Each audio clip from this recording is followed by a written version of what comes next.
Hello viewers and YouTube friends. Okay, today we are going to do an advanced session using Svelte, which is a popular front-end library or a framework, together with Django.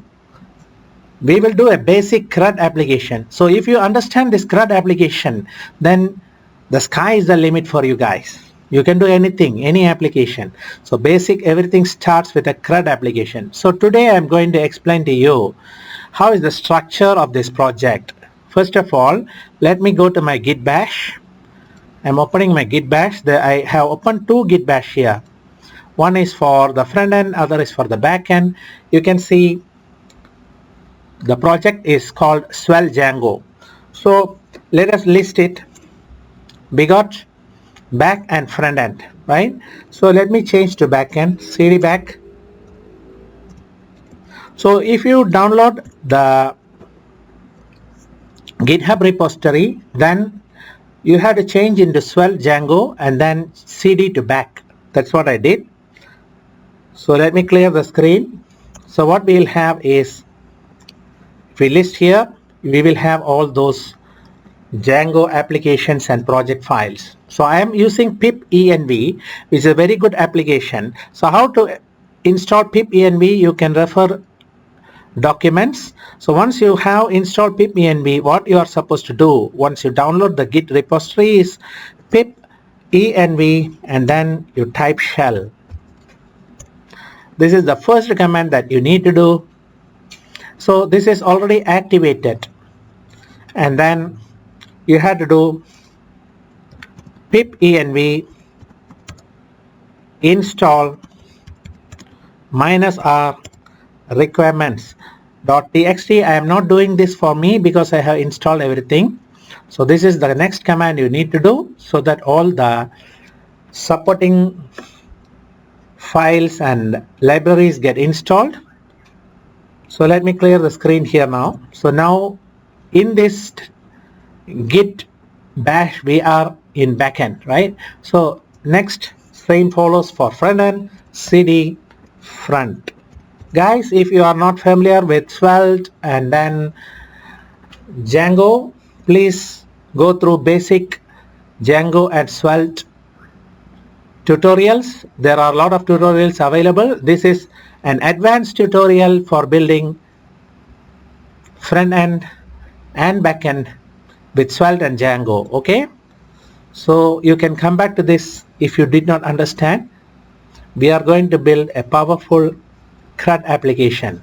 So now I am at the front end. So let us list what is available in the front end. Probably if you download the Svelte Django from my GitHub repository, you have to do npm install. So I have done that already, and all my supporting files and dependencies are loaded here.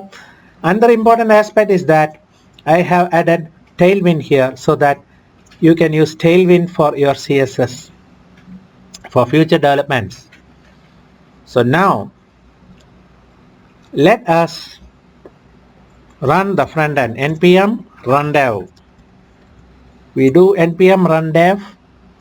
It is going to be served at 5000 if not mistaken. Let's wait and see.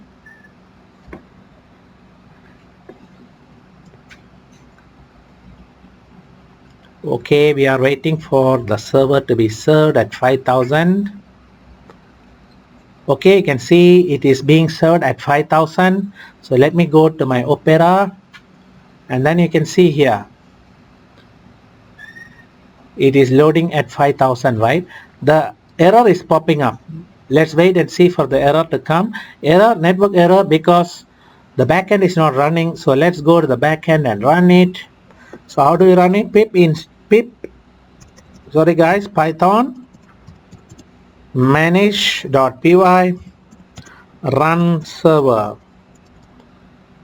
Okay, once you run the server, the server has started to run. You click again, refresh again. You can see here there are 3 to-do items here.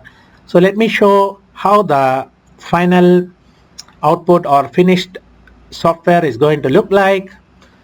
By foot, I cut it. You can see completed task is 1, pending task is 2, because these are not yet completed. So let me complete all these. So you can see completed task is 3, pending task is 0. So I'm going to add a new task, probably run in the stadium, stadium 2 rounds. And then I'm going to add the new task. So you can see here pending task is 1, because this is by default selected as false. So let us uncheck it and see what happens. We can see checked one is 1, that means completed task is 1, pending task is 3. So you got the idea, right? So let us just delete one. For example, I deleted and then I refreshed. The database is persisting, right? So why it's persisting? Because Django is consuming all this into its MySQLite database. So as you can see in the structure, let's go to the VS Code structure. I will close this. You can see there's a README file with friendly instructions on how you have to do everything. You can see it's a very friendly, user-friendly README file, which you can see in the GitHub, how to do everything in the front end and back end. So one by one we'll be doing front end and back end. I will go through the code. It's a very simple code. Once you have this repository in your local machine, you go to app Svelte. You can see import to do. We are importing a to do component from todo.svelte, and then the Tailwind utilities are loaded, and you can just ignore to do old Svelte. You come to do Svelte. You can see this is a very small file. If you are an advanced React or Svelte user, you'll be easily able to understand this. But if you are a basic user, just go through the basic Svelte applications in YouTube. So first of all, we are going to do onMount. onMount is something like use effect in React, and delete icon. This icon is loaded in images trash. You can see public images trash. So we don't say public images, we'll just say images, and Svelte will be able to pick it up as long as the images folder is in the public folder. So add icon is a SVG format, and then we import axios, which is the popular HTTP client. Then we have isError as null. To do item, we set it as empty, and then we do have a to do's. So let me explain to do item with reference to the front end. You can see here these are one by one. We can see these are all to do's item, and the whole union of this to do's item is the array of to do's. That's why we initialize at 0 or null. Then we will go through the CRUD. First one is get to do's. That means this is what is happened. onMount, we will calling get to do, and then add to do. Just now we saw we added 2 rounds to run in the stadium, right? That is called by add to do, and then delete to do.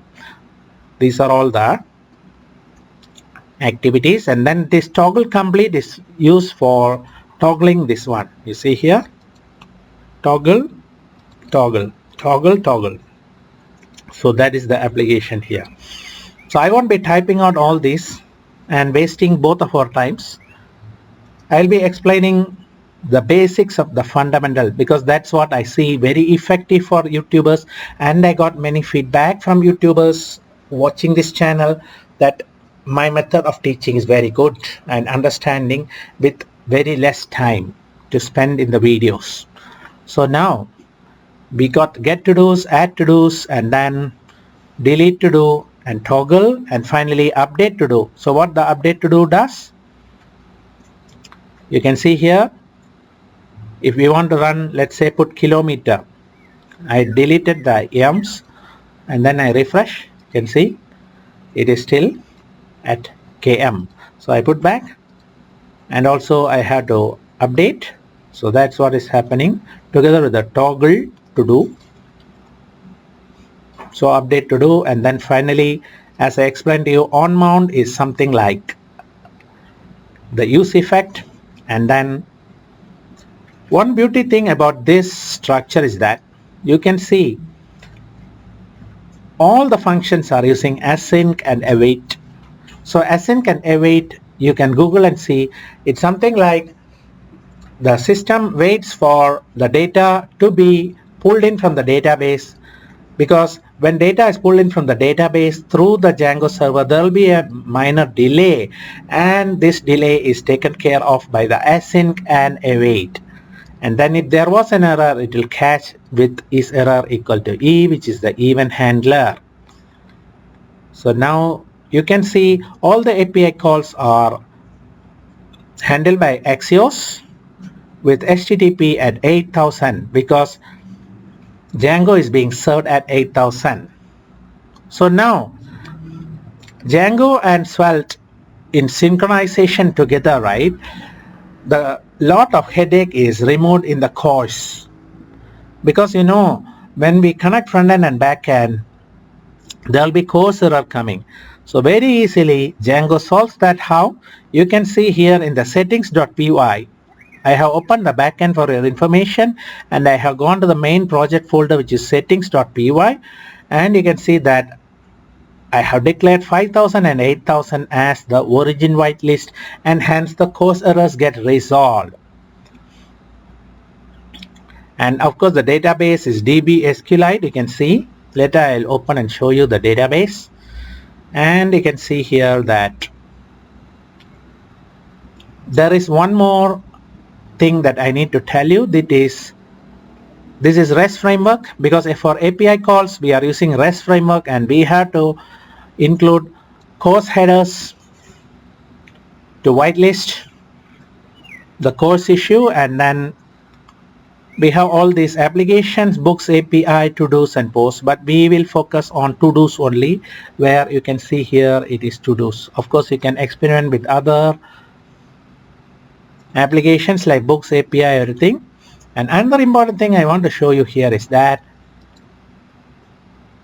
this gives us a very clean, and well defined API through like a graphic viewer interface. So let's go to localhost 8000 / Swagger. So this is pre-installed for you as a bonus gift. You can see here in the API to-dos, right?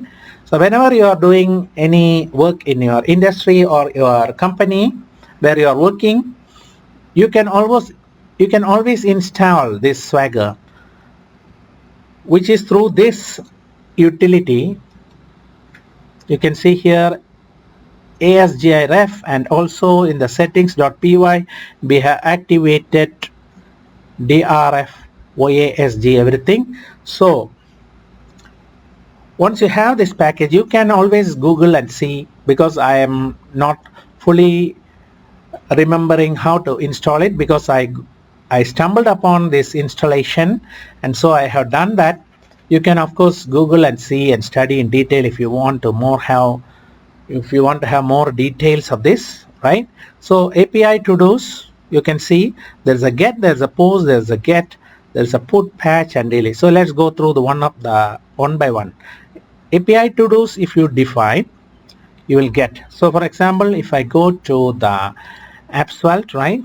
Where is the app Svelte? It's here. To-do Svelte. If I go to the get to-dos, you can see it is calling API to-dos. And one more thing, important things guys, for Django to properly handle the data, you should have a backslash like this. If you forget to put a backslash, then it is going to report error.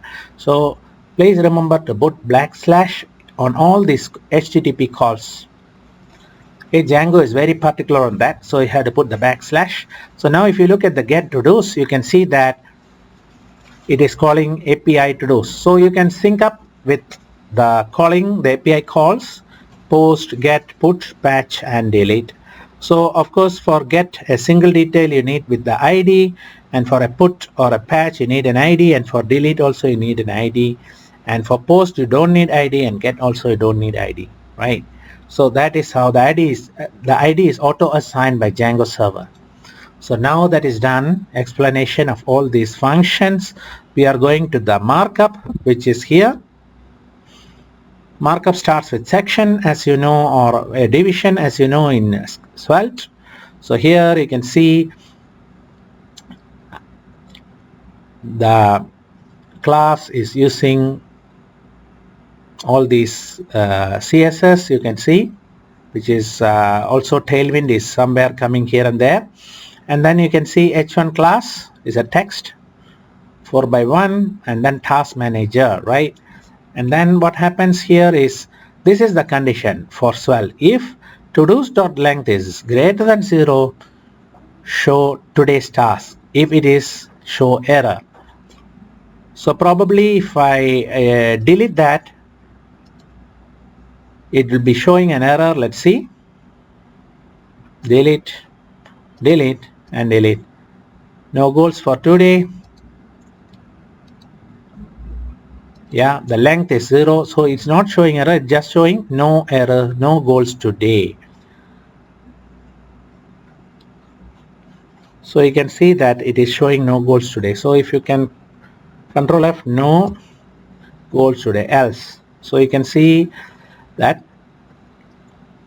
if to-do's length is greater than 0, today's task. If error, then you had to show error. And then finally, else you show no goals today. So if and else, that's the command. So if and else. Then we are going to, as I told you initially, here we have the array, right? This is a to-dos array. So to-dos array, how are we spreading across the markup with the UL tag? Each to-do set to-do. Then we have a elite tag, and then else no goals today as usual. So if this each is happening, so this is equivalent to map in React, and then to-dos as to-do. You can see here we are declaring a bind on the checked, which is to-do is completed, and then on click, which is toggle complete to do. So if we click that, toggle complete will be activated. If not, it's checked, it is to do completed will be displayed. And then it's a checkbox. Input is a checkbox. Then we will have, let's look at it. Input is a checkbox. Let's add a task by bread. And then we add it by bread. So now we can see here to do is completed. So is it completed? It's not completed. So if I click this, it is showing completed. That is what is happening here. Checked is to do is completed. So let me explain to you in detail about the model. So we are coming back to the to-dos, and then there is a model here, right? So in this model, you can see to-do item models is a char field. Maximum length of 100, and then blank can be true, null can be true. That means it is allowed blank and null. And is completed is having default as false. That's why when we have any new item, for example, buy fruits, this is a new item, right? It is declared as false. It's not checked. So that is what we have done here. So let's say if I put as a true, let's see what happens. It's auto loading, guys, the Django. So I deleted, I put a buy fruits, add. So you can see here, refresh, buy fruits, default is true. Yeah, why it didn't work? This is a good question. Maybe you can try and see, because we did not migrate the Django. Django is very good in doing migrations. You can see here, let's see that. So what happened here? This is a good error I can show you. What happened here is it's still okay. Now the Django server is not being served. Let us reserve it back. Okay. Okay, when I click buy fruits, I am supposed to get it is as checked because I have declared it as checked here, right?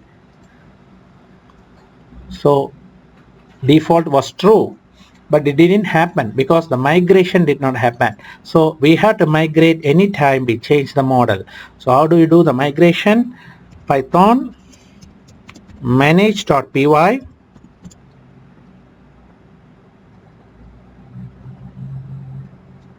migrations. Make migrations with our project, which is application, which is to-dos. Okay, Python manage.py make migrations to-dos. So you can see here alter field complete on to-do. So then you have to run Python manage.py migrate. So once the migration is happening, and then we run the server again, this time we are going to get, so let's delete it again, and this time we are going to get as a completed buy fruits.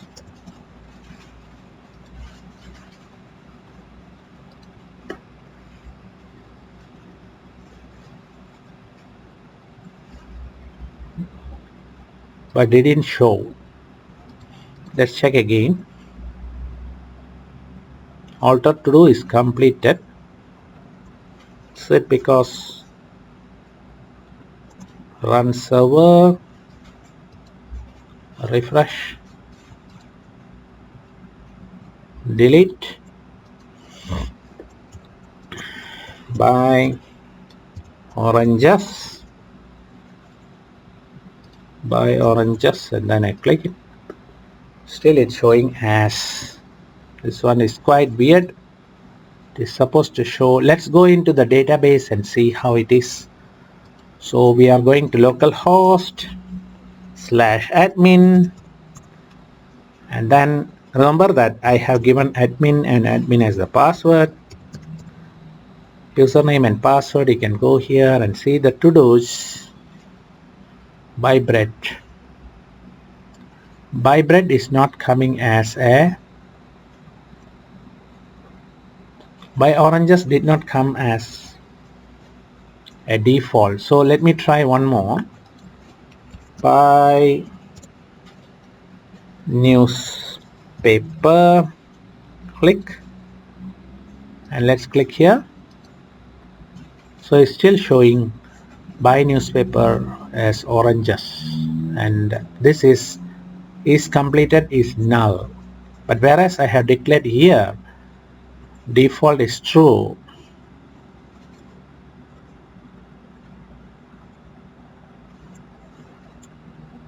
So what we can do here is probably we'll delete these migrations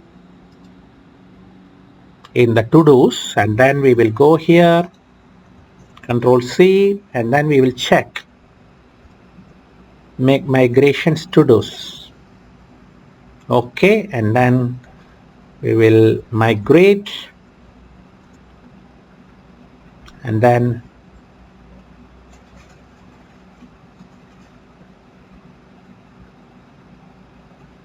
so what they say is that if you are like this, then you have to rename it first. Let's rename it as, so this should not happen actually. Let's look at it. Migrate. No migrations to apply.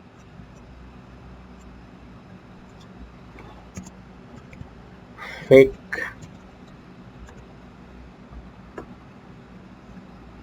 So if I put migrate, no migrations to apply. So let me run the server back. Okay, I'm running the server now. Let's check again what is happening. Let's go to another item.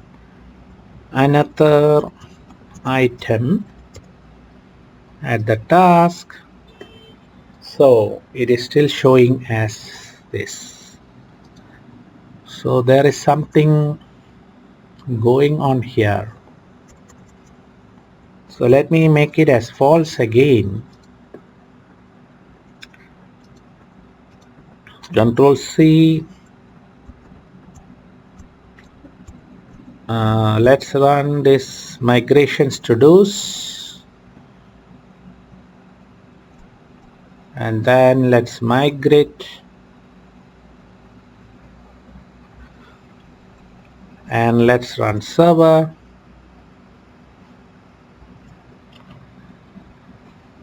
Let me do again as true. Okay, we do again, make migrations to do's, and let's run this as migrate. Let's run the server. So default should be true right now. So let us delete this and delete this. Buy apples. Okay. So maybe I will take this up and show you another episode why this is happening. I had to study this and see. False.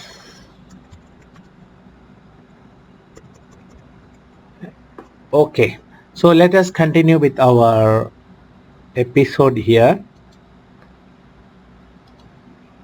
So we were like explaining on these codes, models. Now basically this is the models, and then we'll have serializers. So serializer will import the model, and then to do serializer will have model serializer, and then class meta model to do. These are all the basic structure of a Django serializer. Then finally you can see in the admin.py we will register this, admin register to do, and then what are the items to be displayed. That's what we are seeing in the admin screen here. Let me bring it here so you can see what are items displayed, buy newspaper, and items completed. That's what being declared here. So this I got from a link like this, so you can look at this link for information. Finally, if you look at the urls.py, we have a key here, and then detail to do as view and list to do as view. So we have to look into the views how it comes in. You can see here that we are importing model and to do serializer, and then remember here is list create API view. So that means this is doing the post, and here retrieve, update, destroy API view. That means get, update, and destroy. This is what is being happening here. Very simple and easy to understand. That is how the to-dos model view and URLs are declared. Finally, you have to do a declaration of to-dos here, and also on the urls.py you have to add API to-dos include to-dos URLs, and the Swagger and redoc portion, as I have explained to you here, is automatic and you can add it there. Now we can look at the redoc also. So let me log out here, and then we will go to the redoc /redoc. It's something like a postman. If you have used it, you can see there is a lot of information available. On the right side you can see how the payload will look like, how the response will look like. So you can study about that. That's the bonus tips I am giving you. And then that's it guys. Our Svelte application is working fine and nice. Probably I will, if I have time, I will explain to you why the model is not working or any quick fix for that, for the Django portion. So otherwise everything is fine and good. Hope you are all doing good, and hope this episode will help you in your routine jobs or your company jobs. Please give me all your good feedbacks and then comments. We will meet in yet another episode.